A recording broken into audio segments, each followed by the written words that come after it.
I'm so glad you're here. Welcome to the Call to Love experience. I'm Jasmine Bellamy, founder and spiritual director of Love 101 Ministries.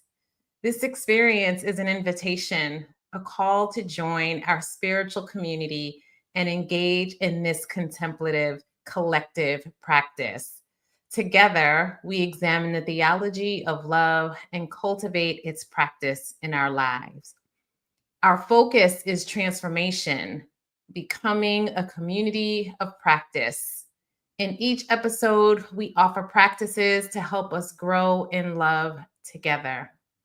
Discover the practices that help us embody love as a way of life. So make yourself comfortable, light a candle, grab your journal, and open your heart as we listen, engage, and reflect in this communal space.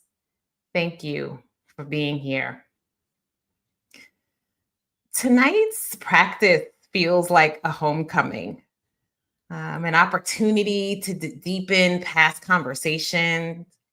And there's a thread we've been weaving in this season.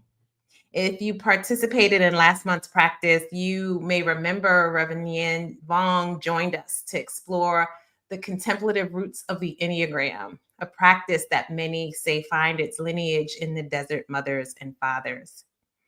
We learned with her that the Enneagram is not just a typology, but a sacred map of transformation, one that invites us to uncover the false self and journey into the truth of who we are in God. Tonight, we're continuing down that path with the theme, the interior terrain of love. We'll discuss a visual map, one that helps us see and hold our interior lives with sacred attention. In many ways, this is the same wisdom, the desert wisdom, the wisdom of those who knew that solitude, silence, and love were the conditions for seeing clearly, for becoming whole. I couldn't be more delighted to welcome tonight's guest. And as I said, it's a reunion. And so I'm so delighted to welcome Lisa Colón DeLay. She is a Puerto Rican born Latina and the author of the spiritual formation book, The Wild Land Within. Lisa is a spiritual companion and a creative specializing in products and resources for self discovery and spiritual formation. She is the creator and host of the weekly broadcast Spark My Muse. You can find her work at lisadelay.com. Welcome back to the Call to Love experience, Lisa. Hi, I'm so happy to be here, Jasmine. It's always a pleasure, and we're kindred spirits, so it really does feel like a homecoming to me, too. It does. Thank you. And you were like, it's been 2 years, Lisa. It I really, know. I it's, know. I know. It was season one. I mean, it's been 2 years. And so I was thinking oh, about how much we've talked in between. You are so mhm. kind to take all my texts when I get excited about what's going on in your soul school lessons. But it's just so good to have you here, that you have so many beautiful things that are happening. So I can't wait to get into all of that tonight. It's just a pleasure. Thank you so much for having me. Yeah, thank you. Thank you. Thank you. So I want to start first by getting ourselves grounded and centered for our centering text. You know, as I said, the Call to Love experience is a collective contemplative practice. And actually, in Lisa's book, Land Within, she amplifies this beautiful definition of contemplation from our dear ancestor, Dr. Barbara Holmes, in Joy Unspeakable. And Dr. Holmes says, contemplation plugs us into the catalytic center of God's spirit, into the divine power that permeates every aspect of life. This is why we practice. This is why we come together once a month to really be able to help us strengthen um, our muscles, our spiritual muscles, and to bring contemplation more into the center of our lives. So we're going to start with just a short, brief opening centering practice. And so let's start just by arriving. Let go of where you've been and soften into this sacred now. As Rumi's wisdom offers, now is where love breathes. With each inhale, receive the breath as a gift. With each exhale, release whatever no longer honors your becoming. Notice your body, notice your breath, notice the quiet invitation beneath the noise to come home. Come home to the truth of who you are, not your roles, not your responsibilities, but the deeper essence beneath it all. The part of you that is whole, the part of you that is love. Let us listen from that place. Let us open to transformation, not by striving, but by surrendering to the soul's wisdom. Here, now, together, we begin. So tonight's centering text is Psalms 139, verses 13 through 16. We will read it 3 times.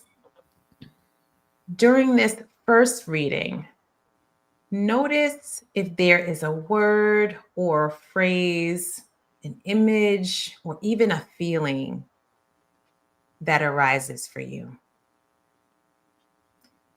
You are the one who created my innermost parts. You knit me together while I was still in my mother's womb. I give thanks to you that I was marvelously set apart. Your works are wonderful. I know that very well. My bones weren't hidden from you when I was being put together in a secret place, when I was being woven together in the deep parts of the earth. Your eyes saw my embryo, and on your scroll every day was written that was being formed for me before any one of them had yet happened. As Lisa leads us through the second reading, and you listen more deeply, notice if you sense a particular resonance or meaning. Be curious. Why? You are the one who created my innermost parts. You knit me together while I was still in my mother's womb. I give thanks to you that I was marvelously set apart. Your works are wonderful. I know that very well. My bones weren't hidden from you when I was being put together in a secret place, when I was being woven together in the deep parts of the earth. Your eyes saw my embryo, and on your scroll every day was written that which was being formed for me before any one of them had yet happened. As I lead us in this final reading, simply allow the words to wash over you. You are the one who created my innermost parts. You knit me together while I was still in my mother's womb. I give thanks to you that I was marvelously set apart. Your works are wonderful. I know that very well. My bones weren't hidden from you when I was being put together in a secret place, when I was being woven together in the deep parts of the earth.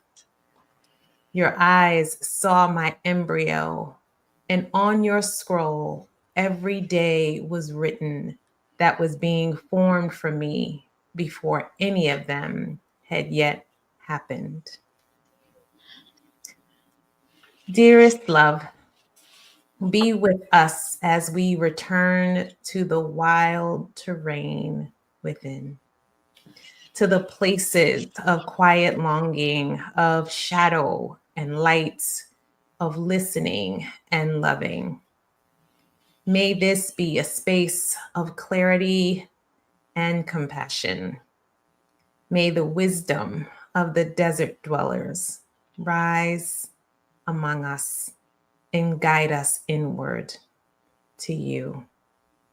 Amen. I love starting, Lisa, with the first question. What came up for you as you listened to our centering scripture? What word or phrase stood out or resonated with you? There were two things, and it has to do with being woven and being knit. And it actually has to do with the fathers and mothers who would weave baskets as they prayed, and that careful weaving of the baskets with the grass, and that combination of prayer. And I think about how this poem speaks of God in sort of those holy ways. I can imagine God blessing us also as God weaves us. And the other portion that struck me is that there's the part I love where it says, and I know it very well, where it just is a sacred to know is, and in this time now of sacred space, knowing who knit you together in that deep place of knowing. Just being reminded of that is so precious to me. Yeah, I love that. That's so beautiful. I also want to invite folks who are either watching live or watching the recording to share what came up for you in the chat.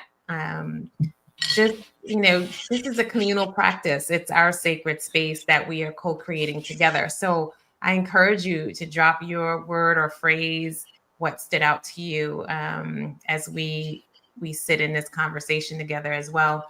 It's interesting for me. I kept thinking, when I was thinking about our conversation and thinking about what scripture I felt would enter us in beautifully, I was really thinking about the fact that I know that doing inner work is not generally an exciting thing to do.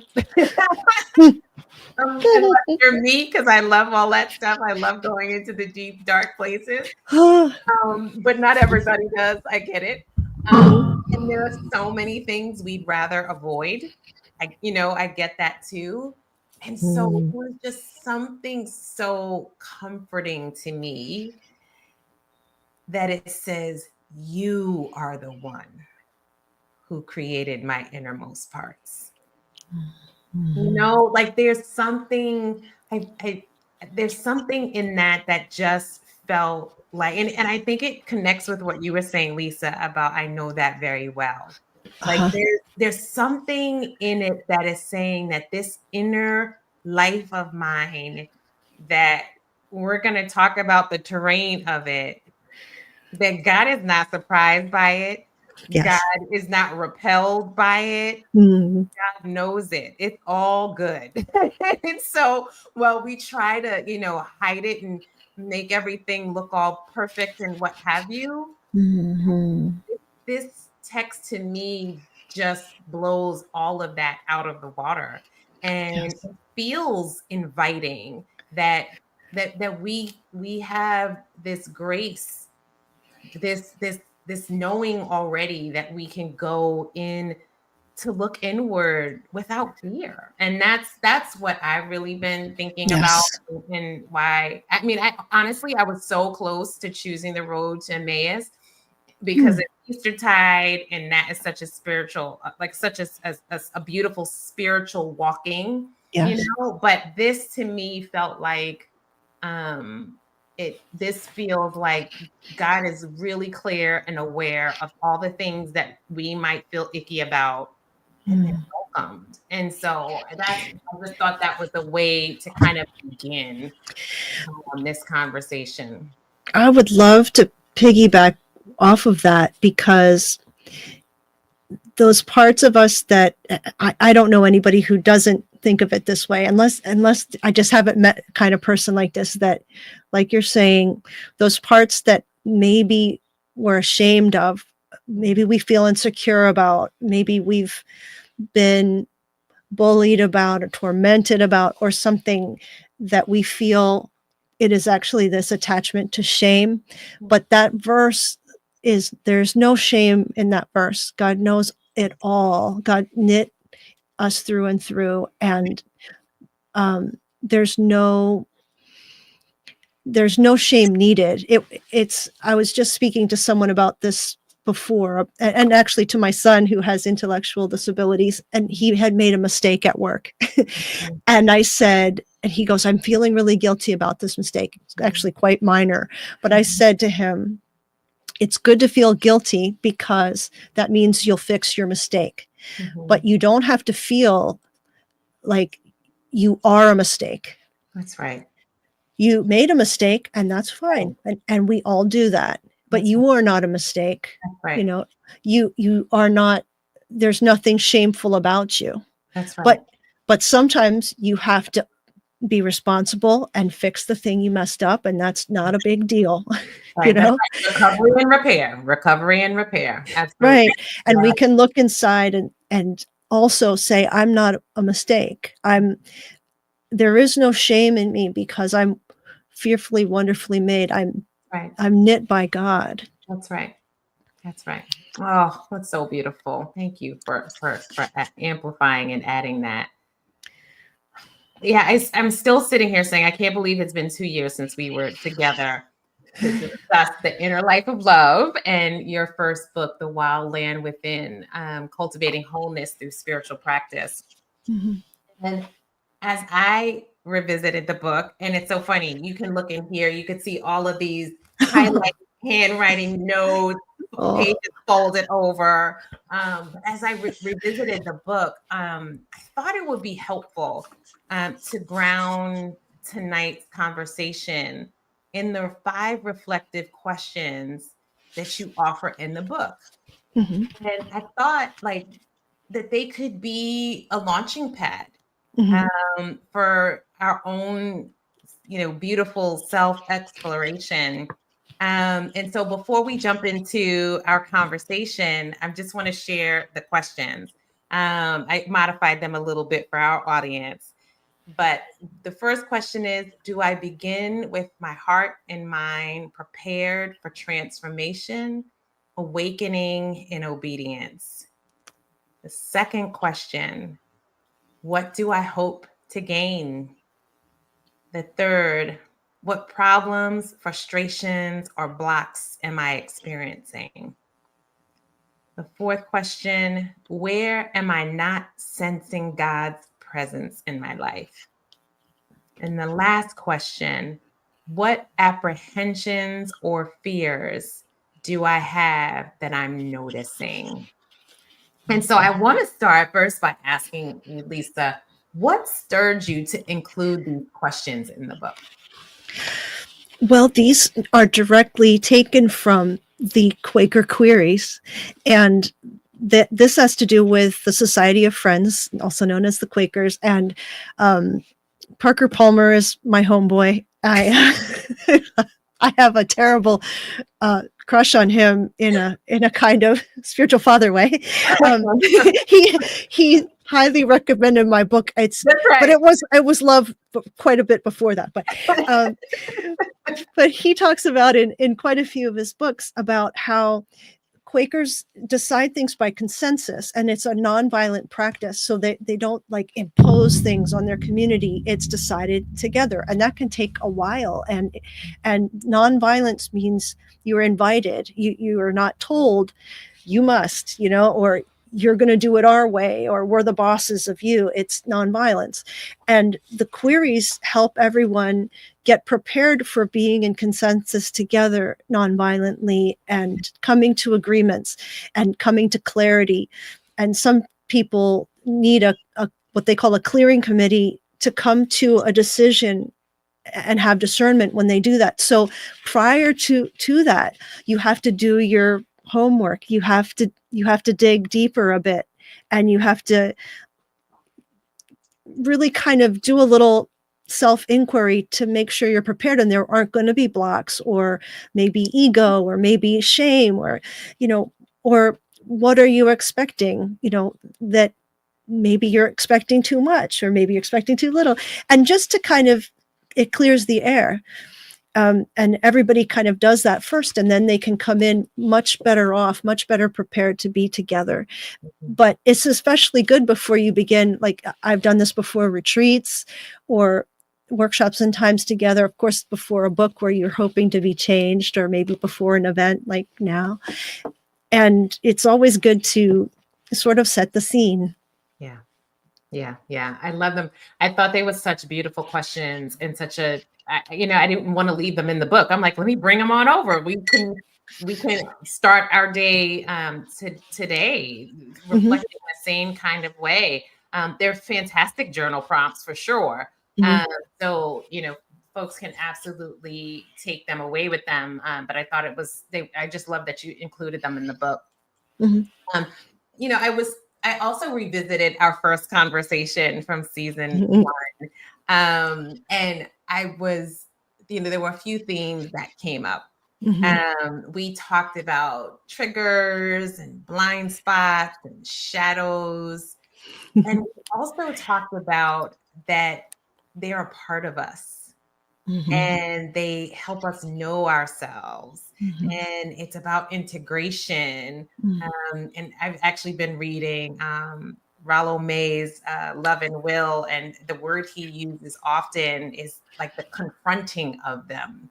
But I think you also said it's not problematic. And we talked about the fact that love embraces and welcomes it all. So, with that kind of setting the stage, tell us, what was on your heart when you were writing Wild Land Within? What was it that you were hoping for the reader? Well, the fact is that this book was so long in coming. It was like since 2009. It came out in 2021. And I had been blogging and blogging. I'd been doing all these podcasts. And it was things I had learned in grad school, things I had been learning as I was healing. And, I've been traumatized at different events and occurrences and issues. And it was what I was gathering along the way, what I felt was sometimes not included in certain books about transformation, that it might actually get worse before it gets better. And people think that they're doing something wrong when they enter a prayer or a spiritual practice. They're like, oh my gosh, all this stuff came up. Now I feel really angry or really upset, and I must be doing it wrong. And they will blame themselves. And I realized that no one was really confronting that. People were writing from mainly white-centered lenses, and there wasn't enough about other spiritualities and other historical and ethnic perspectives. And so there was so much going in. I mean, I have such a lame kind of like kitchen sink answer, because it actually it actually is like a lot of things. What was going through my mind was like, what the kind of atrocities that I was researching and putting in here, I think was uncomfortable for the publisher, and it was too long, and that's what got cut. Yeah. And I think what you said before too is it really is a companion, right? To for all of that inner Yeah, work that you were talking about. right.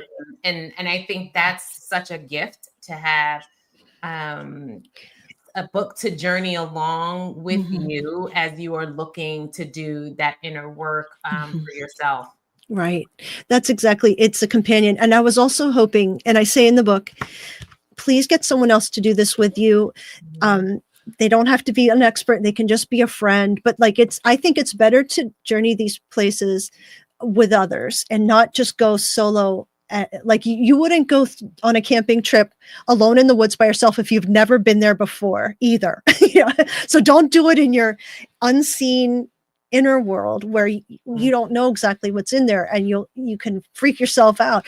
But if you enter with, say, a spiritual friend, a mentor, a spiritual director, that to me is the way to go. And then if you don't have anybody like that, at least a friend or a book club, something. Because I Mhm. think that we can, a few people told me, because they read the book to interview me, they said, well, I got such and such this far, and then I stopped because they got afraid. And Mhm. of course they did. It gets a little bit, we get afraid. Mhm. And that's part of what inner work, that means he was heading in the right direction.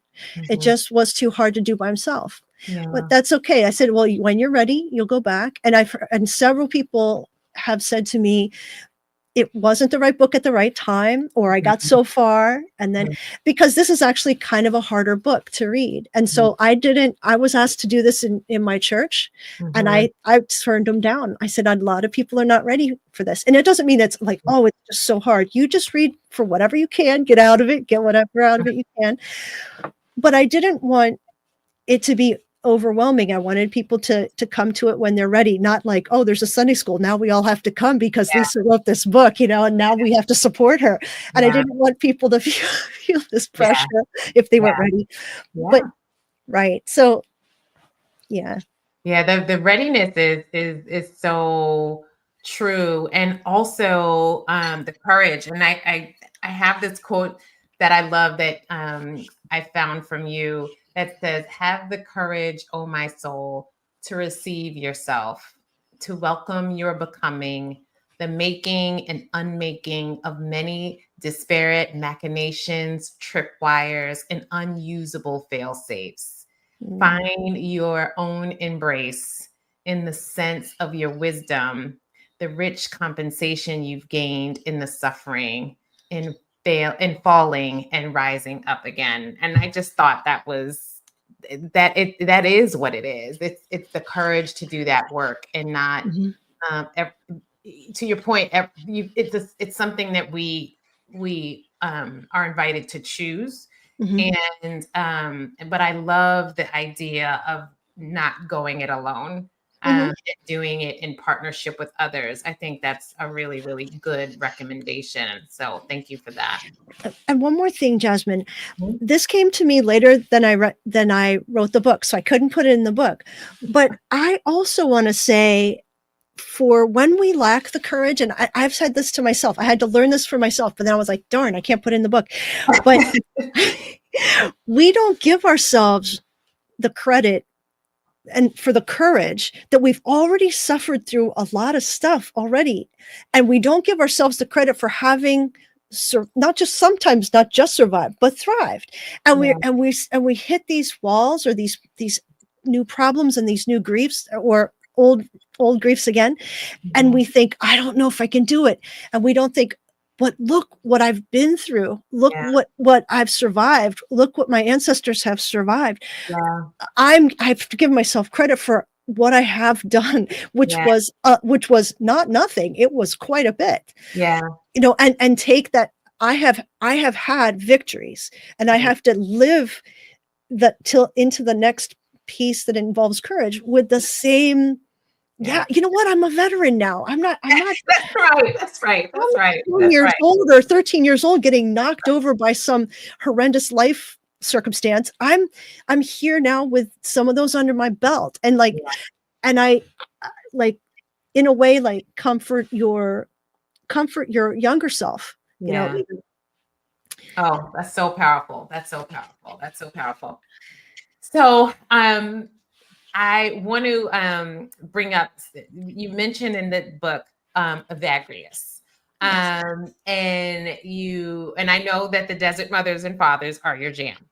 Um, I would love if you would tell us about the desert and what draws you there. Man, you're right. I love Evagrius, and I was so entranced by him. That's what led to this next book that's coming out in January. I think that pre-orders might be able to happen in late June or July. So I hope that if anybody's watching this, that you might consider looking up The Way of the Desert Elders is what it will be called. But Evagrius was a desert elder, and this was a time, to just set the scene briefly, it was a time when the Roman Empire wanted to make Rome great again. Not that we see anything like that now, but sometimes what happens is, this has happened many times, the government and the wealthy and the powerful will co-opt with the religion, and they'll influence it and they'll corrupt it. And that's what was happening in the Roman Empire.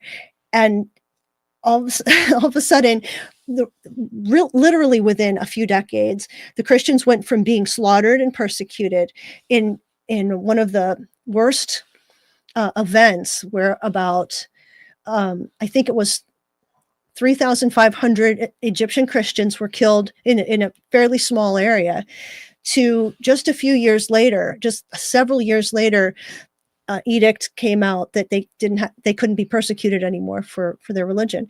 And then just short time after that, it was the religion of the Roman Empire. Mhm. So then the wealthy started doing careerism. You'd get your wealthy person, you'd get your son in there, and he would move up through the ranks really quickly, not because he was devout, not because he loved Jesus, but that was a way to keep money in the family and have power. It got not good. And so some of these men and women would just redouble their devotion, and they thought, we're going to get back to basics, we're going to have a very simple life, we're going to go into the desert where nobody wants to be there. And little communities started developing, until there was a point where it was about 150 years later, there's 500,000 people doing this out there, basically in Egypt, Syria, and a few other places. But that's where the beginnings of monasticism started. It was considered proto-monasticism. And, in Europe, monasticism reigned supreme while everything fell apart for 1,000 years. So it was no small thing. And of course, some of these communities are still there even to this day, even though they were raided from time to time. There'd be marauders coming in, and then later when there were jihads from Islam coming in, places would get destroyed, they'd come back, they'd rebuild, and they're still there, some of them. So it's a long history. It's something that the Coptics, which is Egyptian Christians, consider their history, their ancestry, and their Christian heritage. And these people were so wise. So when you'd come into the desert, you'd get a spiritual father or mother, and they would guide you along. And it wasn't like counseling when you're having a hard time. They just would guide you in the faith, and they would teach you how to have a disciplined life and how to fight the demons, there's 9 things I have in the book about the common things that would be very difficult for when you were living out there. But they affect us today in different ways too. So I especially felt kind of wronged, because I had never known almost anything about the Desert Fathers. Maybe St. Anthony, I think I'd heard of him. But I didn't know there were so many desert mothers, so many wise mothers, and men and women would both see them. But when the Roman Empire took over, men took over. They didn't think the voices of women were important to have, or to keep a history of them. And I want to bring their stories back, these forgotten stories. Now, in the East, they do have feast days for some of these people, but largely in the West, we don't know them. Yeah, I was sharing before we began that I really didn't know anything about the Desert Mothers and Fathers until I got to seminary. And I love what you said on page 19 in the text. You wrote, The desert is a proving ground. It lays us bare, and its austerity tests our resolve. Our Mhm. inner worlds may contain desert places, places where we initially long for refreshment and company. Mhm. Eventually, though, the quiet places of desert may bring us into a deeper knowing of ourselves, purifying us from that with which thwarts and tempts. And I Mhm. just love that. And I love, the idea of the companioning. Mhm. And I remember us talking about this before. It's like it was more about preventative because it's going to happen. Yes. And it was this much more, discipleship by walking alongside idea. Yes. And I love that. And I remember the thing that I love that you mentioned too, as I listened back to our conversation before, this idea of that, like, what if it's going to come and go and it doesn't stay and it just moves and I just think sometimes we lock in Mhm. and hold it like it's never going to go away. And so it's just, but and also it's just what makes us human. Mhm. And so to your point earlier, it takes away the hiding and the shame. And what I love most is that it was a community, so it Yes. definitely got rid of the isolation, which I think is beautiful. Right. Sometimes we think of hermits living in the desert, and Mhm. some were hermits, but once a week they would gather together to worship and do the Eucharist, do communion together. And that's when people would ask them for a word. They'd ask them for, like, can you give me a little lesson that I can meditate on and pray with? Or they'd Mhm. ask them for a blessing or a prayer. Mhm. And so they were in touch. They couldn't just live out as hermits. People would need to bring them food or something like that too. So we think of isolation differently now because we can have, like, Amazon drop a package off and we could kind of survive independently. But they really couldn't survive without some help, right? And with the community of the church helping. Yeah, yeah, yeah, I love that. So this season we've been focusing on cultivating a community of practice. And so last practice, we took a contemplative approach to the Enneagram, which was focused on transformation, which Mhm. is a huge theme for you as well. And so I just wanted to invite you to, talk about transformation in the context of this inner terrain, Mhm. the desert, mothers and fathers. Mhm. Where does transformation come into play in all of that? And thank you so much for giving me the opportunity to kind of lay it out there. What I wanted to do with the Wildland Within, I wanted to do it at the time that the book was released, but this was the right in the middle of the pandemic, and this is a little bit why the book sort of stumbled out of the gate, because people were worried about life and death situations.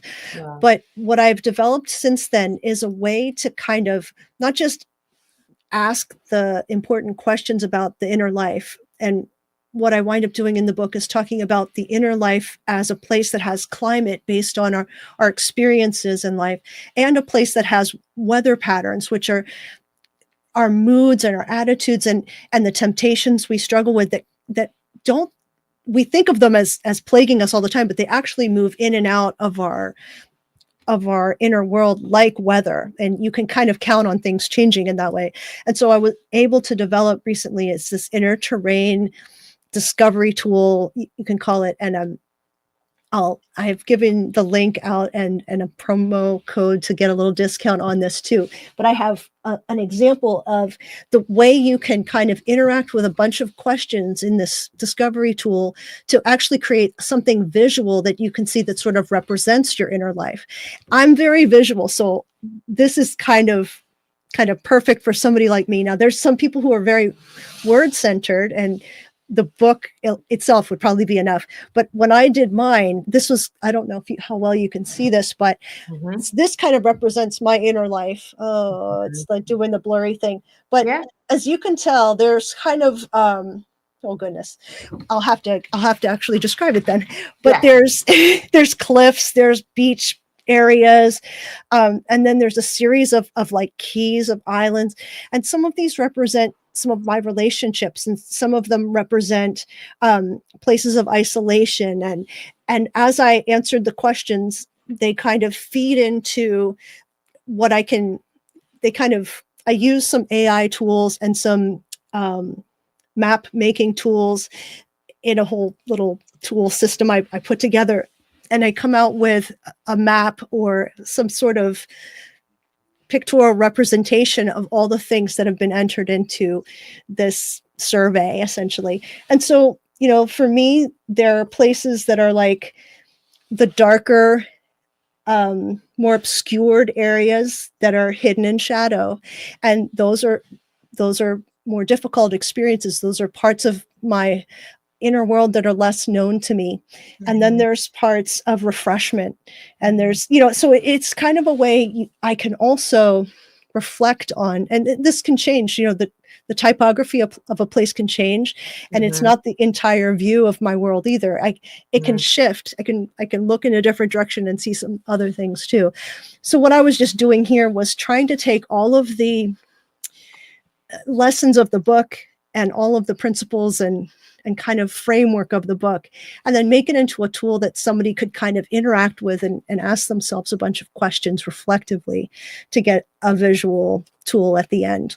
Yeah. I mean, I love that you are like a multimedia creative self-discovery and spiritual formation guru. Like, I just love that. I love it.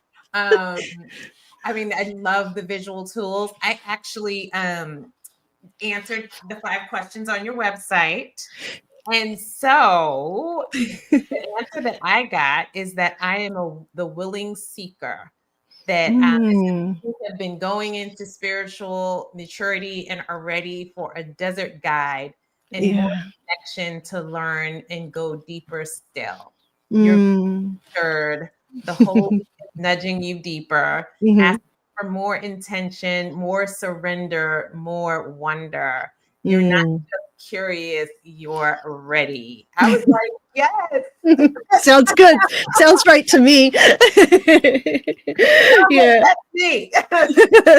That's good. Yeah. And that particular survey is actually different than the map one, but that has to do with getting us ready for approaching the desert fathers and mothers, instead of just approaching them as, oh, these are some interesting historical figures.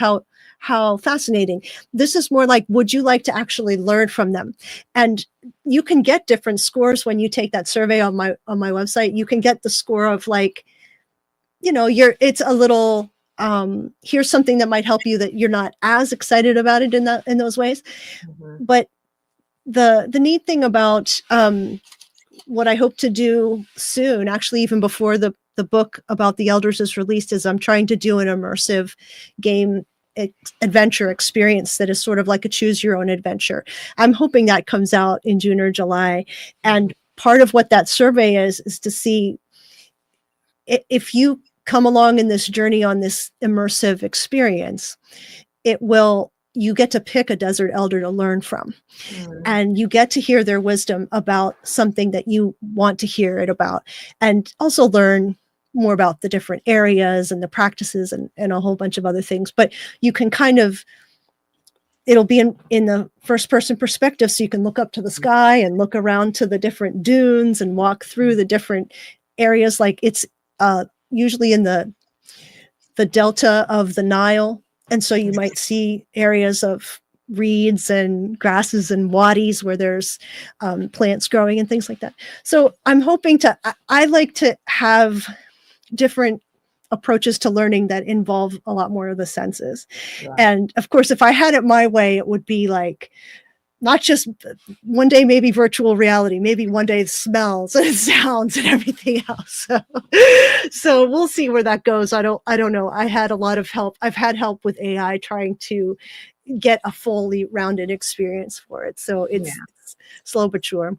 I mean, experiential learning is like is for real. And think about, I mean, I was just sitting here thinking, like, I wonder who would be my favorite desert mama. I don't know. And I just think that would be so cool to be able to experience. So I can't wait for all of Yeah. that to be released. That's so good. Thank you. Thank you. I do want to ask a just kind of a related question to that, because part of it was, this is, thus going inward, us seeing the interior of our inner life, understanding all of the things, right? That the past things that have happened, the hopes, the dreams, Mm. the challenges, all of that. But Mhm. you mentioned also the practices that support based on where you are on the journey. And Mm. so, we use some of the practices here. We use Lectio. We Yes. open today with a grounding prayer. We've used prayer of examen in the past as well. Mhm. Tonight I'm actually going to close with a welcoming prayer. Um, but I'm curious, what might be like your practice of choice? Ooh, it sort of depends. It sort of depends on my frame of mind at the time. I have a very standard, continual practice of the Jesus prayer. Mhm, Lord Jesus Christ, have mercy on me, a sinner. mhm, I that had been when I was very shame based. I mhm, couldn't pray that prayer without it setting me up for terrible mhm, anxiety and mhm, distancing from God. So I would say, Lord Jesus Christ, have mercy on me, your child. mhm, mhm, I mhm, needed that. I needed to be received.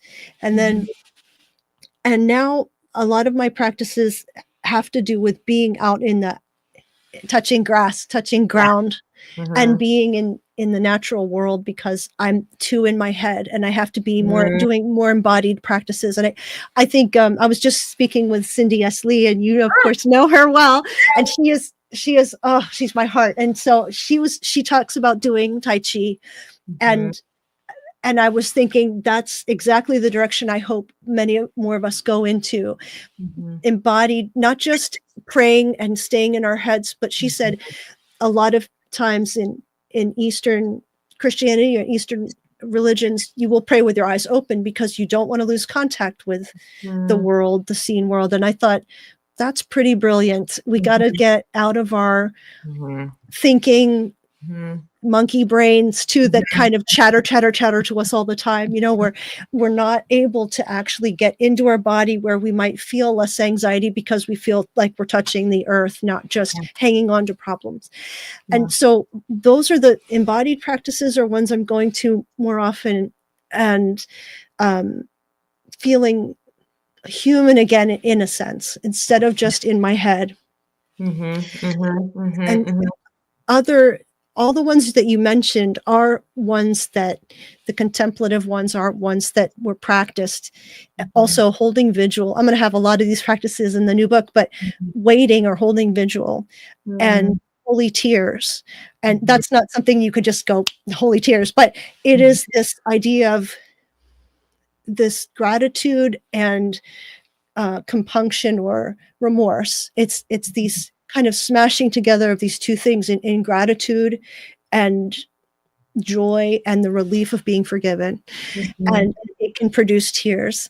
And mhm, so they were very much into that your repentance should be the kind that would be strong enough to produce tears, because mhm, you are mhm. so you are sorry and you're so grateful. Yeah, And just being in a place to receive that, so that all kinds of things that would be um, bring you into greater humility, service to others, giving in secret, um, many of those things where you give to someone when you will not benefit. So Abba Moses, who was from Ethiopia, he would fill up the brothers' water jugs at night while they slept as a mhm, service to them. And mhm, mhm, he was just so beloved, and such a humble man, the patron saint of nonviolence. Um, mhm. just it's a beautiful story. I'm so happy to bring his story to more people. Um, and yeah, there's just a bunch of things that have to do mainly with um, not having a inflated ego and serving others. There's a lot that's like that. Yeah. I love that. It's so funny. I don't know that I considered my tears a spiritual practice. Oh. I embrace them, and I'm not ashamed of them, and I allow them to come. And I've always described it that, like, when the spirit stirs my heart, like when I feel that, that tears are the only Yes. appropriate response as far as I'm concerned for Yeah. me. But I Yes. had never really languaged it as holy tears as a spiritual practice. So I'm so grateful that you said that. That touched my heart. So Yeah. that is me all Holy day. tears. Yeah, and it was considered a gift, the gift of tears. And I Yeah. think of the psalmist, tears are my bread. You know, you're. It doesn't mean that they're always happy tears. They can be tears of grief too. They can be tears of joy. They can be any sorts of tears. But the tears are your bread because you're in a position to be vulnerable enough to cry. And that's not going to be everybody. That's not going to be us all the time. Where we are, wherever we are. Yeah. But that if you are crying, if you find yourself crying, you might have the gift of tears. They're Right. holy tears, and that's a beautiful thing in God's sight. Yeah. I love that. Thank you so much for saying that. I appreciate that. I'm going to kind of transition us into our final, reflection or introspection. And I love, Lisa, that you name the final chapter of the book, At Home Within, grounding ourselves in divine love, because ultimately that's what all of this is about. That we've explored so much tonight. Inner work is hard work, and yet through it all we are held in love. And as we imagine what it means to become a community of practice, I want to close with a welcoming practice. A welcoming practice is an invitation to meet the present moment with compassion, to receive ourselves and our experience just as we are, without judgment or resistance. We welcome it all, the light and the dark, spirit and ego, joy and the struggle, because all of it is held in grace. It's a return to love, to deep knowing that we don't have to earn belonging. We already belong. So let us enter into it together. Take a breath and welcome the truth of this moment. Welcome the joy, the resistance, the clarity, the confusion. Welcome the parts of you that feel open and the parts still afraid. Welcome your whole self, your essence and your ego, your longing and your becoming. With every breath, allow love to meet you right where you are. Nothing needs to be fixed. Nothing needs to be forced. Just welcome. Just be. Love is already here. Lisa, would you close us out by praying your beautiful blessing over this beloved community? I'd be delighted to Thank you. receive this blessing. Enter into the infinite kingdom. It is a land within you. It extends from your core and out into the world and among you and all others. May the seeds of the Spirit's fruit find purchase among fertile soil, ready for God's loving work. May what springs up in joy be so lovely that you wouldn't have dared dream it. But at long last, all is well and lush. May your deepest places be met with the patience of your own grace to yourself and with the kindness of God's light. May you extend the love overflowing from your healed places to make gentle the path for someone else and extend a hand for the next person who may be wearier than you know. Know from your deepest place within that you are loved. May the presence of the divine, the source of love, fill your senses with tender embrace, mercies, and homecoming. May it be well with your soul. Amen. Amen. Thank you so much, Lisa. Until next time, be well, be love. Thank you.